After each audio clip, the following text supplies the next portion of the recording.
Good morning, this is Duane, and we've been doing a series of videos called Good Stuff You Really Ought to Know About Music. And it all has to do with various aspects of music theory, particularly though as it applies to piano playing.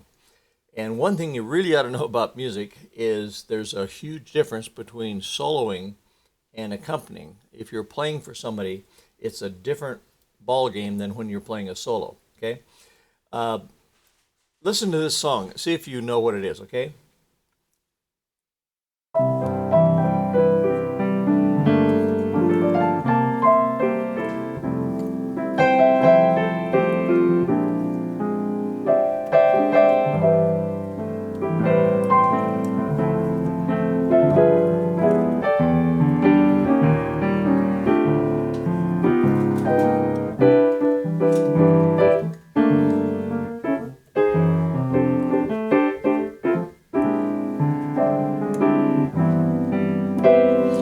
Okay, did you know what that was?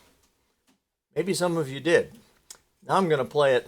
That was accompaniment. That was the way I might accompany a singer if they were singing this song. Now I'll play it as a solo.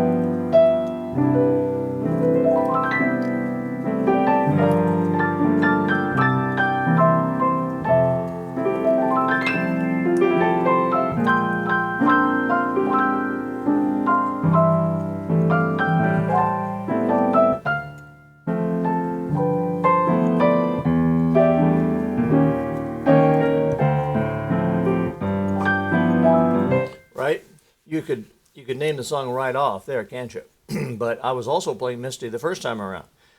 Now, what's the difference?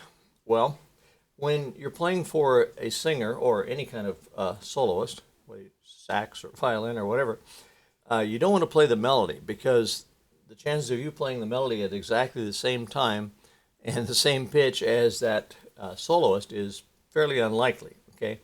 What you want to do is kind of wrap around the soloist, and when he or she is not real busy, then you do something, okay? For example, the first phrase is "on my own." Okay, right there, the soloist is holding that note, right?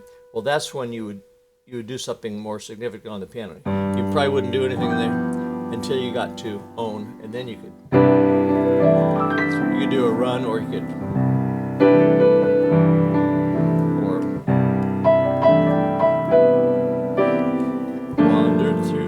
This wonderland alone, never knowing my right foot from my left, my hat from my glove. I'm too misty and too much in love.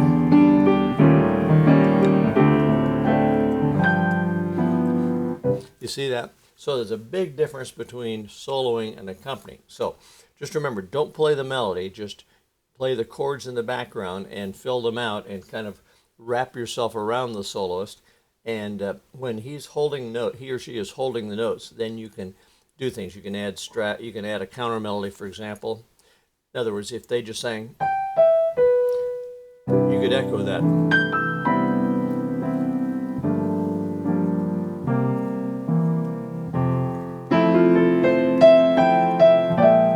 You see that?